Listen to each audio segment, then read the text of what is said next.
And now it's a pleasure to introduce today's speaker. And it's actually, I know Dr. Mishra since a long time, and I've been with him from various conferences. We've come to an Indian Dietetic Association fraternity, and we've really interacted. He is a wonderful person, all in all, and he was in Bihar, and now he's in Pune. So we are so happy to have an expert like him in Pune, and he is working in the hospital which I had worked, Aditya Birla Memorial Hospital. He's a chief dietitian and HOD there, and definitely with vast hospital experience and Ph.D. We can now look at what he's going to give us because he has 27 years of experience in nutrition and dietetics. He's done MBA, and his specialty definitely is enteral in ICU, all kind of NCDs, kidneys, oncology. So today's topic is really interesting, and I think uh, the topic demands a lot of attention at this stage because topic when we say that obesity management we only think of NCDs, and today's topic says that it is nutrition management of critically ill obese patients. So it's a wonderful topic, and I think Salome ma'am has joined. A few words from Salome ma'am, and then we hand over the platform to Dr. Mishra. Ma'am, over to you and welcome. Thank you. Thank you. Thank you, Geeta, for taking over. And I must welcome Dr. Sanjay Mishra. And I think Geeta has done a good job to introduce him. And thank you for accepting our invite, Mr. Sanjay, Dr. Sanjay, and for being on this platform. So I welcome you for your topic today, nutrition in obese critical ill patient. And thank you for agreeing to be there on our platform. And I hope you will do the justice for this topic, and our participants will be brainstormed with your knowledge. And of course, I didn't know you are in Pune. Thank you, Geeta, for telling me and telling the audience that. And I think we are happy to have you in Maharashtra and Pune. So over to you, Dr. Sanjay, for your topic. And I think we will take the questions at the end of the Absolutely. talk. Thank you, Discussion and Geeta, questions again. at the end. Over to you. Yes, Sanjay, over to you.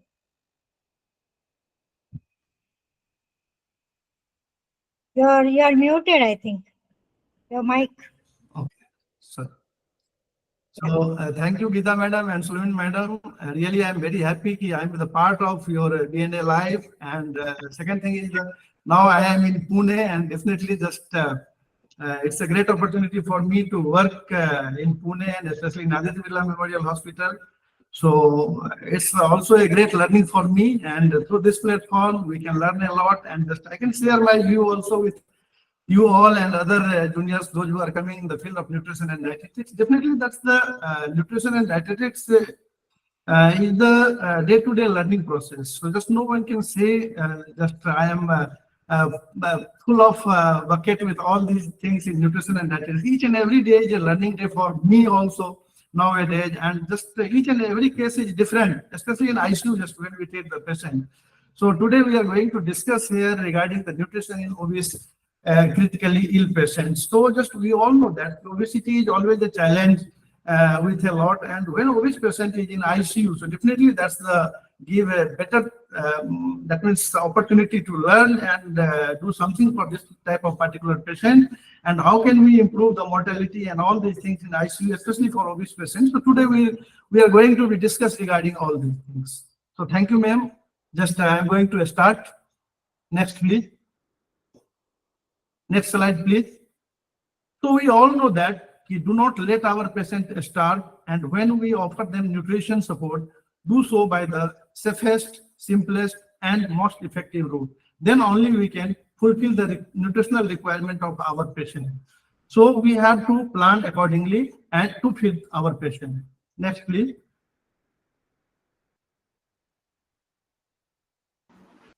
So ICU patients are not all created equal.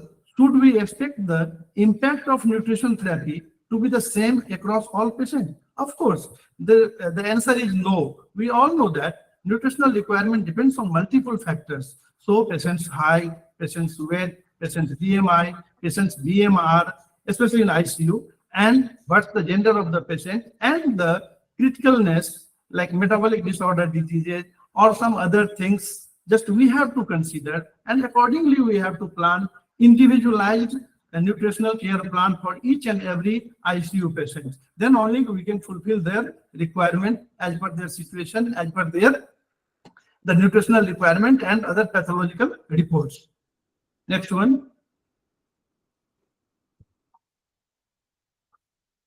So the Obesity Society issued a statement emphasizing the definition of obesity as a multi-causal chronic disease associated with structural abnormalities, physiological derangements, and functional impairment, accompanied by an increased risk of morbidity and early mortalities. So that definition given by the Obesity Society.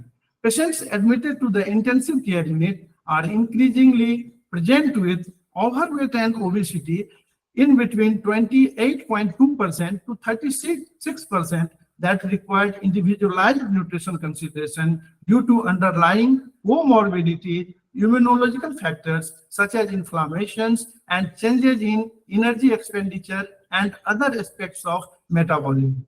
Obesity are important contributors to morbidity and mortality due to increased risk of respiratory failure, hypertension, dyslipidemia, type 2 diabetes mellitus, coronary heart disease, stroke, and certain type of cancer like breast cancer, colon, endometrium, kidney cancer, etc. With that, other chronic conditions also. So when we are going to treat obese critically ill patient, we have to think regarding each and every parameters, each aspect of their functions of the respiratory function, their blood pressure, and other vitals with the, that means the, we all know that the hyperglycemia, that's very, very common in ICU patient, and when patient is in obese, the chances is much more, and with that, other parameters also we have to see, and accordingly we have go for nutritional planning. Next, please. Many societies, such as Spain, ASPEN, and SCCM, have published recommendations for this population and often recommended an individualized approach to most aspects of nutritional care in patients with obesity. So, nutrition practitioner, that means we dietitian, should also consider that a variety of factors can complicate the delivery of optimal nutrition care. So, the word optimal, so just we have to think regarding that, not only the calorie and protein, with that, just the total sources of total calories, so how much we are going to provide with the carbohydrate, how much we are going to provide the fat, and which kind of carbohydrate, which kind of fat, with other vitamins, minerals, electrolytes, etc. We have to see and then plan accordingly for our obese patients. So as per SPEN or SCCM guideline, assessment of patient with obesity should consider the possibility of underlying malnutrition based on clinical reasoning, signs and symptoms of macro and micronutrient deficiency, and poor muscle quality despite the presence of muscle mass. So assessment of patient with obesity should also include biomarkers of metabolic syndrome and comorbidities with inflammation markers. So these all are the introduction related to obese critically ill patients. Next, please. Next, please. Please mute yourself. Next, please. Next slide, please. So, as per SPEN or SCCM guideline, in patient with obesity, energy intake should be guided by indirect calorimetry method. So, when it's available or feasible. If it's not available, in that case, we may go with the simple weight-based equation. So, when a patient is in mechanical ventilation, so in mechanical ventilation, the gas sampling is acquired by the circuit connecting the endotracheal tube to the ventilator and measured by breath or mixing chamber analysis. In a spontaneous breathing mode, the patient is placed order a clear canopy with plastic drape to avoid air leakage.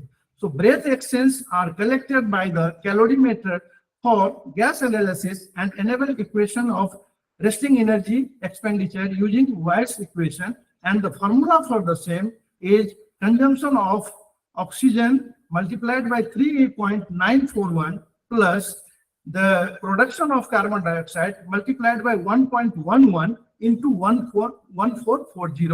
So if you have not properly measurement of the oxygen consumption and carbon dioxide production, so you can't calculate through this method. So in that case, you may go with the weight-based equation. So when we are going to calculate on weight-based equation, their guideline is something different. Next slide, please.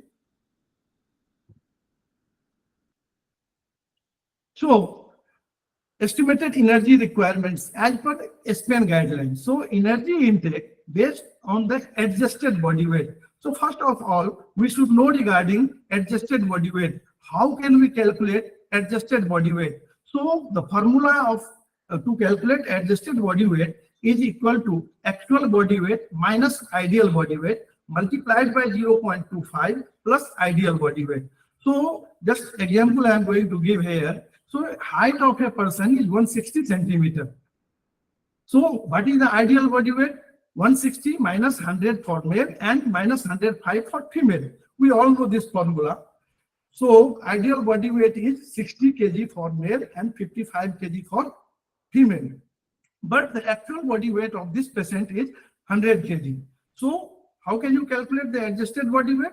So adjusted body weight is equal to 100 kg minus 60 or 55 male or female multiplied by 0.25 plus 60 or 55. So adjusted body weight for this patient with same height, same weight, but the adjusted body weight is varied. That's a 70 kg for male and 66 kg for female.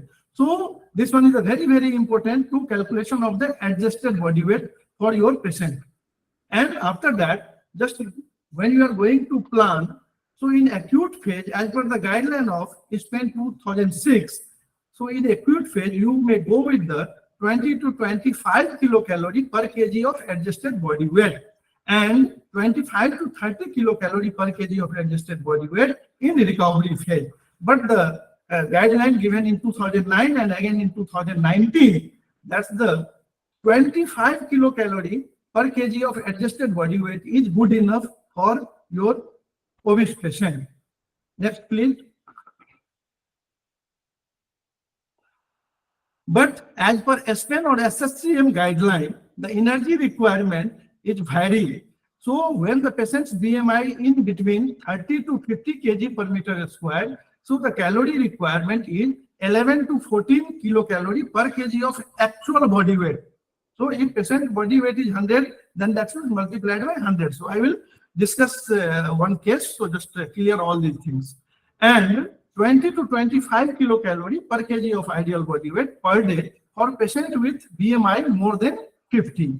So just when you are going to follow SPN or SCCM guideline, you may go with this formula, or SPN guideline, you may follow that formula of 25 kg per kg of adjusted body weight. Similarly, that's a protein requirement to prevent a risk of sarcopenia in obesity. So SPN guidelines say protein intake is 1.3 gram per kg of adjusted body weight per day. But SPN or SCCM guideline, so protein intake 2 gram per kg of ideal body weight when BMI in between 30 to 39.9 and up to 2.5 gram per kg of ideal body weight per day when BMI is more than 40 kg per meter square. Next, please. So these are the theoretical things that we always follow in our ICU for obese patient. So now just we are going to discuss regarding the case presentation. Next slide, please. Next slide, please. So just when I will present the case, so just clear all these things. So protein, energy, just we have got. So when we are going to calculate carbohydrates, so 55 to 60% of total calorie from carbohydrate, but always we keep in mind avoid simple sugar for all ICU patients and especially in obese patient when calculated from total energy, and 65 to 70% of total calorie from carbohydrate when we are going to calculate non-protein energy. So I think you know that the non-protein energy, that means the total calorie minus the energy we are going to get from protein. So that could be minus, and accordingly just we have to calculate with the carbohydrate and fat. So that is called non-protein energy. So fat 25 to 30% of total calorie, and always you should avoid the trans fat and minimize the saturated fats, and that should be when you are going to calculate with total energy. But when you again give the restriction of non-protein energy, in that case you may increase the fat percent, that means 30 to 35% of total calorie. But always you consider avoid trans fat and minimize the saturated fat with your patient. Next slide, please. So just I'm going to present one case study. So a 58 years obese male patient, height 174 centimeter, weight 120 kg, and BMI was 39.6 kg per meter square, came in Aditya Birla Memorial Hospital emergency with history of domestic fall at bathroom floor with loss of consciousness, altered sensorium, and left-sided weakness. After admission in emergency, CT brain was performed, large right vessel ganglia bleed with mild brain midline shift and lateral compression. Patient is a known case of hypertensive and type 2 DM. Clinical finding or physical examination on admission, general conditions was poor, BP was in a higher side, that's 178 by 110 mm per Fg. Pulse rate was normal, 80 beats per minute. Blood sugar, random blood sugar was normal. That's a very good sign for that particular patient because patient is a known case of diabetes. But blood sugar, random blood sugar was 132. Respiratory rate stable. Patient was feeling drowsiness, intermittently get restless. Pupils equal reactive, does not obey simple verbal commands. So just we have tried a lot, but patient are not in the position to follow the verbal commands. Moving right side, but left side paralytic, lipid profile deranged, especially serum triglyceride was in higher side, that's a 254, and LDL was also 111. Other parameters, that's HDL and total cholesterol was within normal range. LFT was also normal, but and total serum protein and serum albumin was in also normal conditions. Kidney function test was normal. Urine output was adequate. So this one is the case. So always you keep in mind. So just later on when we go to discuss regarding all these things, so you can consider that how just we are going to treat this patient. Next slide, please. Next slide, please. So patient immediate shifted to neuro ICU ward for further management, electively intubated for airway protection and ventilation. Patient was advised to early tracheostomy and patient was NBM. So plan of care, that's the medical care plan by intensivist, consultant and others. And just patient was NBM, so no any nutrition care plan immediately. Physiotherapy was not also considered immediately, and the speech therapy also not on that time, but that's our in pipeline for later on. Next slide, please. So after 48 hours, now I am going to discuss regarding nutrition care. So after 40 hours of admission, I started hypocaloric bolus RT feeding at the rate of 50 ml 2 hourly. And gradually after 4 feeds, we have increased the feeds 100 ml every 2 hourly. And on that particular day, we have provided only 300 kilocalorie or protein approx 10 to 12 grams. That's the kitchen-based feed. On next day onwards, RT feeding increased. That's a 150 ml every 2 hourly, and that's approx 1200 ml to 15 ml per day with 900 to 1200 kilocalorie and 50 to 60 grams of protein, and it will continue for 2 days. So patient was tolerated well, and the response was also good. And patient blood sugar level was normal. Just we have close watch on that. BP medicine was continued, and patient blood pressure was also normal. and other parameters are also gradually improving. On 5th day onwards, gradually feeding increased, and on 7th day, we reached on approx 2000 calorie and 80 grams of protein. But due to some procedure, test, and other reasons, uh, regularly 2 to 3 feeds was missing.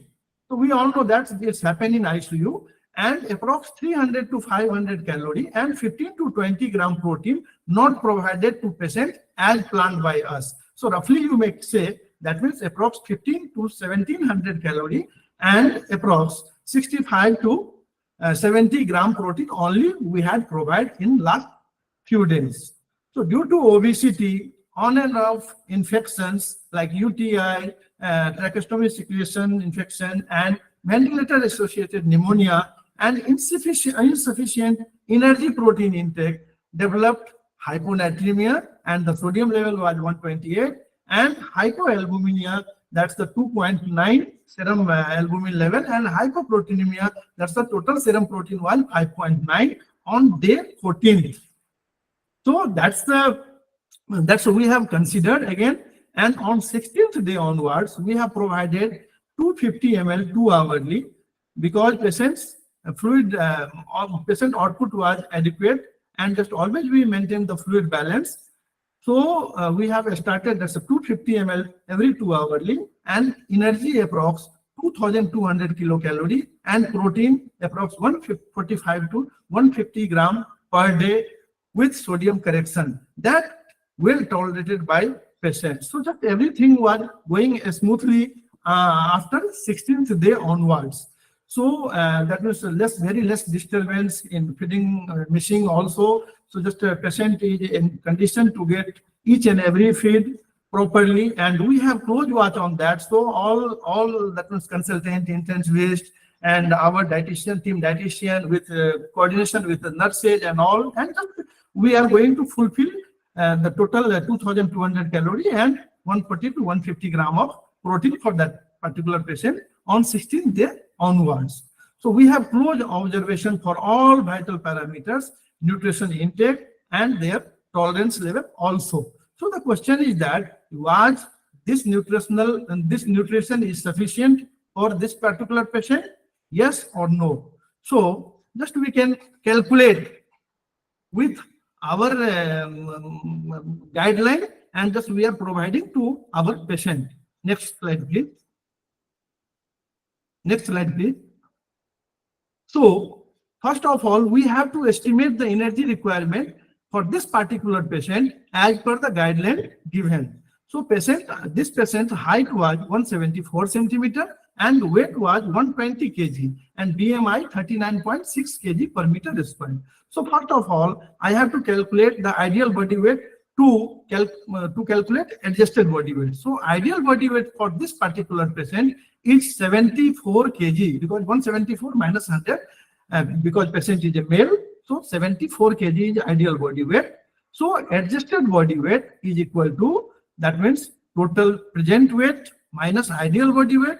So 120 minus 74 multiplied by 0.25 plus ideal body weight. So it comes around 85.5 kg of adjusted body weight for my patient. So energy requirement as per the SPN guideline. So 25 kilocalorie multiplied with adjusted body weight. So when we are going to calculate, so as per SPN guideline, so 25 into 85.8, 85.5. So this comes around 2140 kilocalorie. But as per SPN or SCCM guideline, when BMI is in between 30 to 50 kg per meter square, so the same patient's calorie requirement is 11 to 14 kilocalorie multiplied by the actual body weight, that is 120. So it comes around 1320 kilocalorie to 1680 kilocalorie. So when you are going to see, that means the SPN or SCCM guideline, you may see just we are going to provide more calorie for our patient. But when you are going to see the SPN guideline, so in that case, you may see more or less we are going to provide accurate total calorie for this particular patient. So energy requirement is more or less good enough. the protein requirements. So as per SPM guideline, we are going to provide 1.3 grams with adjusted body weight. That comes around 110 grams of protein. But as per the SPN or SCCM guideline, that means 2 gram per kg of ideal body weight, it comes around 148 grams. So when you see this guideline and the calorie protein we are going to provide for our obese patient, so you may say that means the energy requirement as per SPN guideline and protein requirement as per SPN or SCCM guideline we are going to provide for our patient. But what is the impact of this type of nutrition that's already we have provided for our patient is, next slide please. So after 28th day, again, just we have day-to-day observation or day-to-day finding, but just I am sharing with you after 28th day what's happened in between 12 days. So general conditions stable, CT brain was performed as compared to previous all CT. There is interval reduction in size of right vessel ganglia, hemorrhage, edema, and midline shift. Patient is neurological stable. Ventilator support was withdrawn and patient was on CPAP as per requirement. BP was a little bit in the higher side, and you may say that's a normal condition, that's 130/85, but BP medicine was continued. Pulse rate was normal, 80 beats per minute. Blood sugar, again, that's the very normal in randomly 125 without any medication. That's the great thing for us. Always patient's blood sugar level was maintained.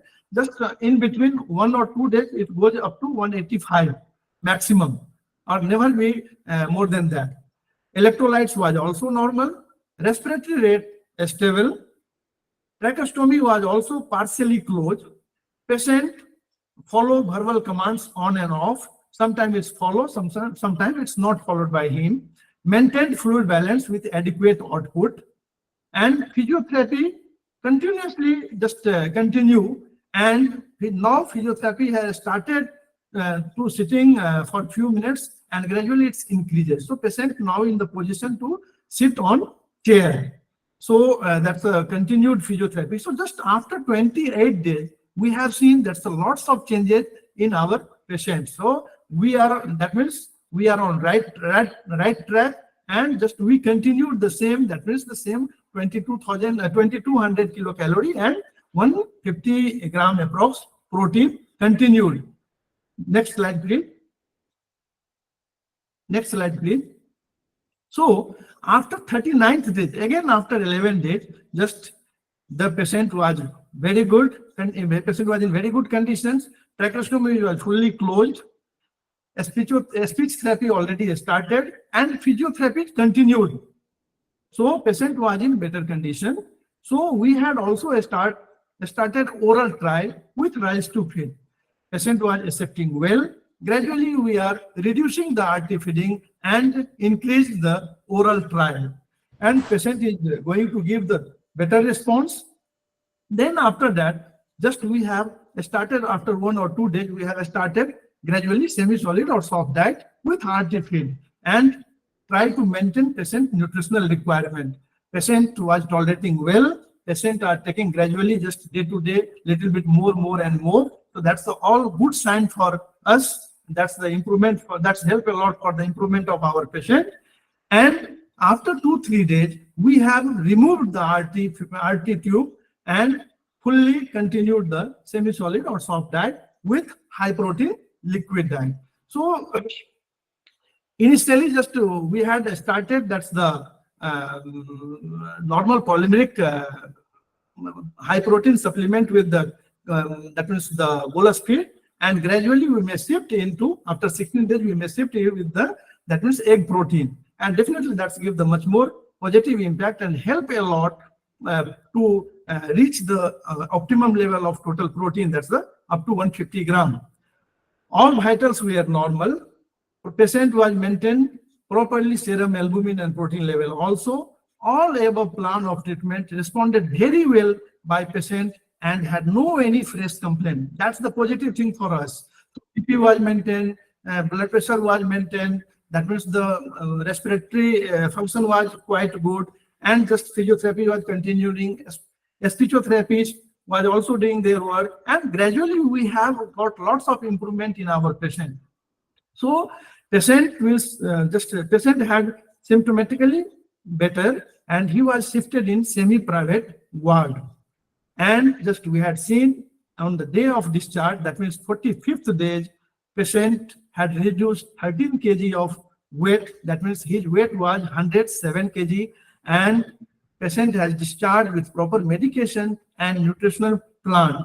With again, we have provided 2000 calorie and approx 130 to 135 gram of protein, and patient was very happy with all these things. And not only the patient relative was also very happy, and entire team of dietitian, and with that our nursing staff, those who are directly or indirectly involved with that, with the intensivist and consultant, each and every one was very happy, because no one know regarding that what happened with this patient. So this one was on the day of discharge. Really, that's a great day for all of us.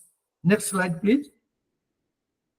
So that was the result of our patient, and definitely that gives a great impact on our work also. So take home message. So we should start early enteral nutrition, that is within 48 hours for all ICU patients to get better result. This one is the very, very effective.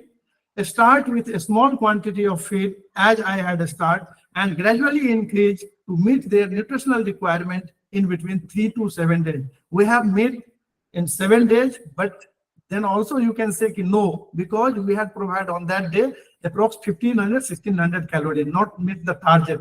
So we had met early 9th stage or 10th stage. Yes. So, but our target was to meet within 7 days.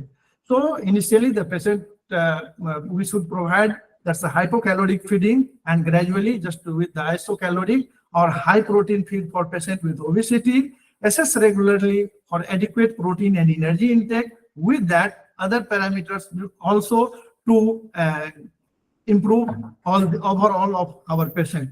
Renal status and nitrogen balance should be carefully monitored with high protein intake, especially for older patient or those with underlying kidney diseases. Here with this patient, the good thing was that means the KFT, LFT, everything was within normal, and there is no any other symptoms except that's the neurological things, and little bit variation is the sodium and total protein and albumin level. So considering an individualized approach to nutritional management that achieves a higher protein intake without overfeeding. So that's a great achievement for this particular patient. Maintain an individualized approach that recognizes changing nutritional needs over the course of illness. Always apply team approach for better result. Proper discussion with treating consultant, intensivist, nurses, and your team member. Definitely, such kind of approach will give the better impact and help a lot for the improvement of the patient, and your patient will be happily discharged. Thank you. Thank you for your patience hearing. Thank you. Thank you all. Thank you, Dr. Mishra. I think the case-based approach really made a lot of sense to us. There are a few questions, but before that, I wanted to highlight that what kind of nutrition support, when you said calories and proteins, was it the formula feeds? Were you also having kitchen feeds? So, a little more about what nutrition support did you look at from kitchen or from formula feeds?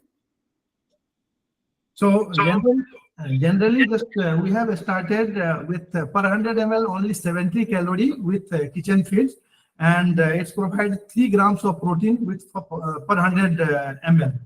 So 100 ml, 70 kilocalorie and 3 grams of protein. Then when we started that, and gradually just after 2-3 days, we have mixed with that means the polymeric formula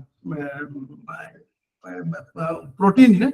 That's the in the ratio. That means the per day we have started with each and every feed. Just we have started. So per day we have given around 35 gram protein with that, and the rest with the kitchen feeds.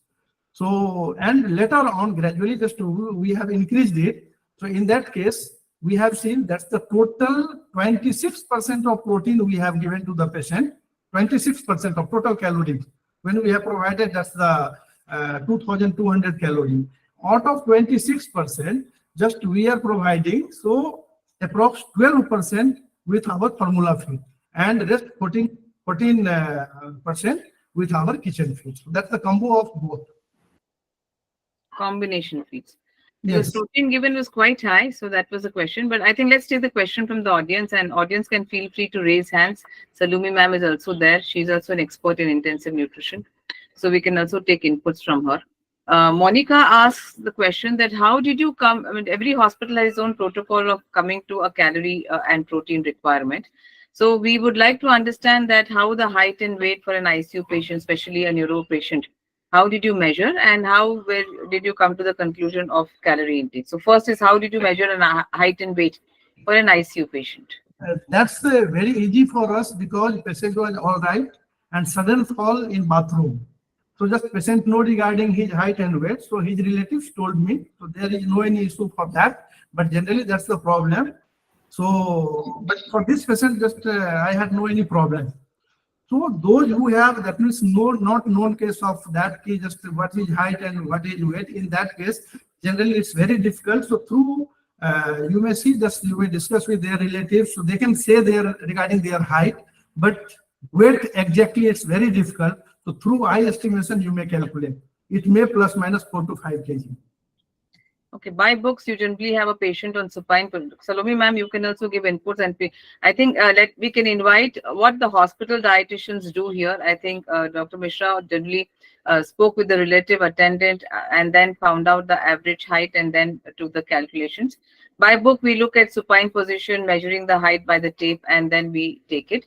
But any inputs from any other dietitians who actually have a different way of calculating height, it will be great so that we all share that way of looking at calculations here in this case. Salome ma'am, would you like to Yeah, talk? so Yeah. there is a knee height calculation is also there.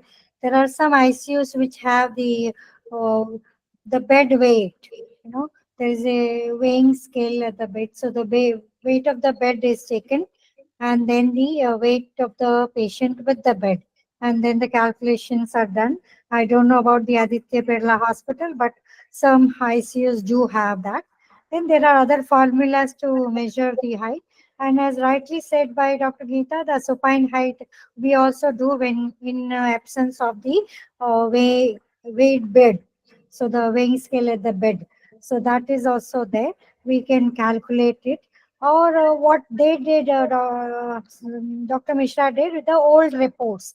If the patient is taking treatment, the OPD papers before the last visit, you can check the height and weight mentioned in a record or a proforma, whatever you have.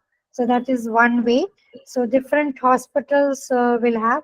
If you have an indirect calorimeter, I don't know whether Aditya Birla has it. You have indirect calorimeter, No, Dr. no, madam. Sanjay? We are using just weight through weight. Okay. So you are also not using the calorimeter, indirect calorimeter. So these are the few weight, the arm weight, the knee height calculations are done. But the most accurate way is we say we take it from the old reports of the patient or the records of the hospital. We can definitely take. So that's Interesting. regarding the weight. Thank you, Dr. Mishra, for this illustration of the patient. If I have liberty to ask you some questions, Geeta, you have finished the Ma'am, questions. no, ma'am, you can ask. I was asking from the participants, so I'm seeing the Yeah, chat from box. the Please, ma'am, go ahead. participants. You have finished from the chat box. There are two more questions. Should I go for that? Yeah, you can finish it. Okay. Dr. Mishra, over to you. With Vishaka, I think you can stop sharing the screen so we have a larger view of the audience. And Yeah. so, Dr. Mishra, one question for you is, which protein powder was added in this field? I think we're not going to take names, but I think you can mention about the quantity, Protein coming from the formula. Yeah. uh, uh, source of protein or the percentage. I think that is welcome here to discuss because they want to know how could you meet such kind of protein requirement. Albumin protein already we have added later on. That's the egg protein you will say. That's the approx 61% protein. Okay. And that's why very easy for us to meet the patient's total requirement.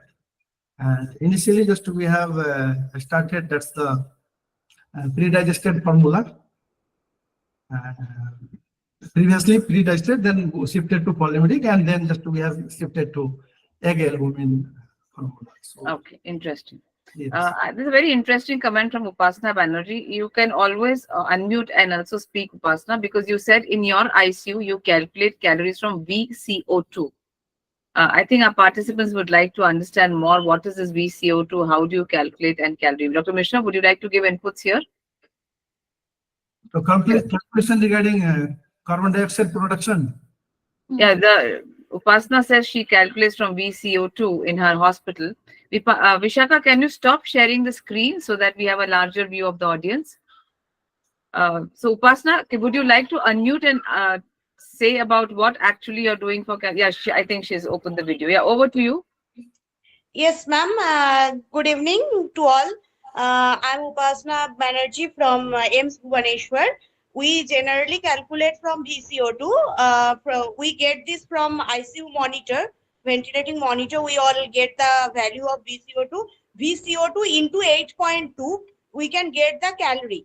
And when we see the calorie is so high, then we take the 50 to 75% of the calorie as per the body weight of the patient, as we have the weight measuring bed. We have the weight machine with the bed, attached with the bed. That's why we take this, and as per that, we calculate the calorie, and we started this very recently. Any papers or any research which supports your calculation? Because VCO2 can vary Yes. from time to time in your patient. So how did you come to that conclusion of VCO2 calculation? Any would like to quote any research support for that? The such Reference research value papers you can give. are available in PubMed also. Supporting research papers are available in PubMed also. NCBI papers is also there. Thank you, Upasana. I Okay. think we'll go through it. It is interesting observation, and I Yeah, think I just want to add one more go ahead. point, and this VCO2, especially for obese patient. So, because if we are, and that is initially, because if we are taking 50% and 75%, that is on initial, and that is on daily basis practice actually, because we need to see that VCO2 on regular basis because it will change. So, I'm applying this in my CICU. So, and this is perfectly because if I'm just planning that feed, so it's accurate with the VCO2 value. So yeah, So I'm do you I'm use having the this same value, Monica? 8.4? Do you use the same 8.2, value? 8.2. Yeah, 8.2. yeah. Okay, Multiply but by then this 8.2. VCO2 value does change day after day, no? As per the Yeah, it will condition of the change day patient. after. So we have to take care of that VCO2 value, and we have to change on regular basis. Regular. So yeah, this is a very focused thing. So we have to take care of that. Yes, I agree with them. That this is a newer method to be more Absolutely. accurate And I as think per the condition. Yeah. So Yeah. if you have proper measurement of VCO2 or VO2, then only just go with this formula. Otherwise, it's not be properly that's the justification for the patient. So definitely everything will change. So sometimes it's happened, that is each and every. We are in India, so we know that there is the many things are happening in everywhere. So just if you are going to see the accuracy of that, then only we go with this one. Otherwise, just based on weight is always feasible, and that's a better choice for all of us. Yes. no, But I think, I mean, this is a newer way to do it, and it is a I good also way because when you are measuring the carbon dioxide, you are also aware of how much of carbohydrate you are giving. So, in relation, you can be having a better RQ, respiratory quotient, and improve the respiratory health of the patient. And mainly, if I see your patient, Dr. Mishra, is 28 days on the ventilator. That is something I would personally like to reduce the days of the ventilation for the patient. And I think when we give a better measurement of calorie and protein and the ratio to carbohydrate and the protein, then we can reduce the days of the ventilation for our obese patients. Yes, of course, you can use the calculations of Spain, or generally the 10 to 14 calorie for actual body weight. In my practice, I've been using and that really worked well. If with that, if you're doing VCO2 and the carbon dioxide production, CO2 production, so I think you can definitely reduce your carbohydrate from 55 to 60 to 50%. And that will reduce your ventilation days and increase your Okay. protein to your requirement to the 1.2 or 1.3 as per guidelines. We Indians generally have consume less protein. So even with 1.1, 1.2, we can really bring this patient out early and reduce your hospital stay or a ventilator stay. That is my input.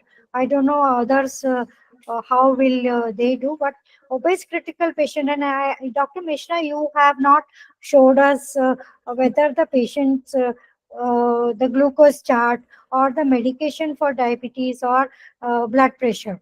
What was the medication? What was the dose? And how well the BP chart and the GT was maintained, which also will help in turn to reduce the ventilator days.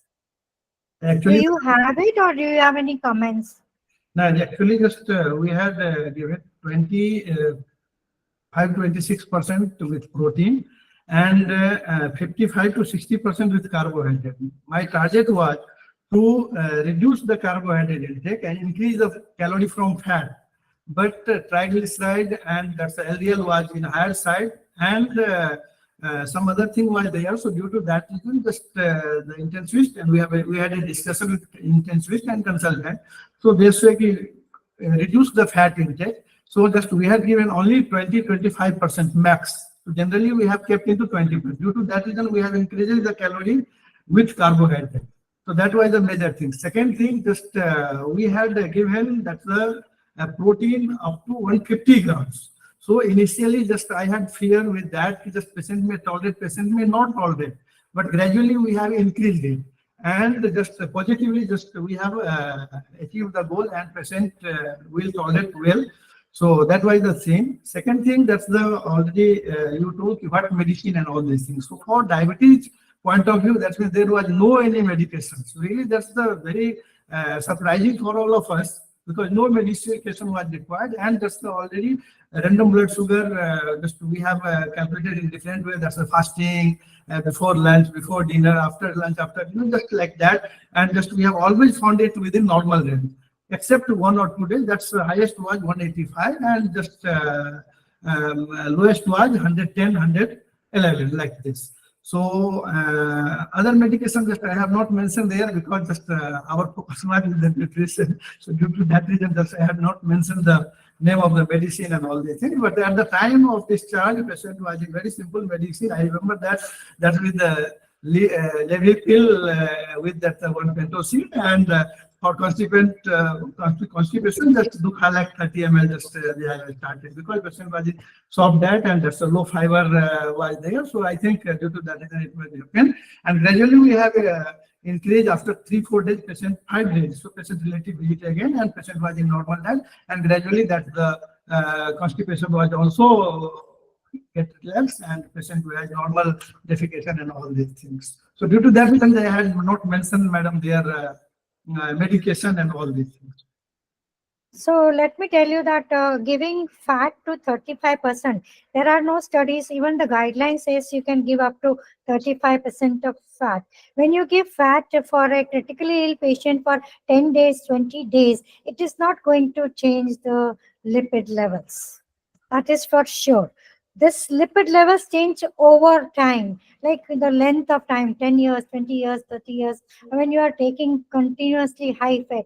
So that is why we have liberty to give high fat. I would not call this 35 also high fat, but that will change your RQ, and that will help you reduce your carbohydrate, increase your protein, and thus you will reduce the length of hospital stay and length of ventilatory days. These are proven research and proven evidence. That's what I would like to add here. Sure, madam. So I think there was no need for your intensivist also to intervene. If you were strong that no, I will give 35% fat, I will give 50 grams of 50% of carbohydrate, and then remaining 25% or whatever is there with you for protein, and start it early as protein. I think you would have reduced the patient's ventilator and ICU stay further. Thank you so much. I think you've done a good job. And everybody, we all have to learn as we practice. I mean, because I have been in ICU for so many years, this is what I have been doing it. And this VCO2 also is very good. Monica and Upasna, congratulations. You can continue. And remember to give 35% of fat and reduce carbs up to 50%. I would not advise to go less than 50% because then again the recovery will change. Sure, madam. Thank you so much, all of you. Anything? Whatever it will be. Anybody want to add? So definitely, madam, just whatever it will be discussion today we have, we will implement for our patient, and definitely we'll get better result. So that's the, I think, main motto of this such type of program and all. So we learn from each other, and definitely that will Yes. benefit It was good that the sugar was controlled and you didn't have to use any medication. It was a hypertension crisis, this particular case. So because of the the rise of blood pressure, he was landed into this condition. So good case, and thank you all the participants and Dr. Mishra and Geeta. You can take over. Yeah, I think that's what BNA Life is all about. And I started saying that we look forward for these kind of case discussions and we learn from each other. And ma'am, that's, I think, VCO2 calculation makes a lot of sense because VCO2 tells us a carbohydrate threshold. And it will help us to have a better approach. And I think we will definitely go back to our papers and learn and implement. It's a good thought which we are looking at it. So thank you. You can find, ma'am, this is the book of critical care nutrition, and that is launched in April 3, 2023. That is Dr. Sanjit ka? No, not Dr. Sanjit. This is Josh Farkas. Okay. But I think we will find these guidelines and the calculation even in the journals, the respiratory medicine. Yes, ma'am. There are NCBI papers are there. Yes. NCBI paper you know is any there particular also. journal? Any particular reference you have? You all can put it in the you can find it in Google on the paper, NCBI paper in PubMed. It's available in PubMed. Wonderful. So thank you. So I think these kind of case discussions help us to grow better and learn from each other, as rightly said by Dr. Mishra. Thank you, Dr. Mishra. I have a question. Please. Yeah. What we can do for the patient who are in critical care in ICU and who are having obesity with sarcopenia? Yes, very good question. Dr. Mishra, you want to say anything? Please. You did mention about sarcopenia. Please repeat again. Sorry. Critical care patient in ICU. Patient is obese and suffering from sarcopenia also. What nutritional management we can do for the patient? Which type of nutritional management? So of course, definitely we have to provide that's a high calorie. High calorie in the sense that means the calorie as per requirement just we discussed, with high protein and the maximum protein with as earlier madam told, so with the fat and reduces the percentage of carbohydrate. So accordingly just we can maintain, because without maintaining the total energy level we can't improve the sarcopenia also. So the protein sparing effect, so that's very important. So just we have to maintain total energy level with high protein, then only we can get the recovery from that kind of patient. Sir, so if you look at this case, Upasna, the 28 days in ICU itself will be muscle loss. Okay. So the Yes. sarcopenia will step in. So I tell all the participants we must do body composition if it is available on the day one of admission. So we know what is the muscle mass, what is the fat mass, and what are we, with what type of patient we are dealing. Another thing is we must do the grip or the strength. Okay, so you can use the manometry, the gird, and the grip strength, and then you can decide how much is the patient has that strength. And for sarcopenia, if that is what we can start early giving protein and mobilizing.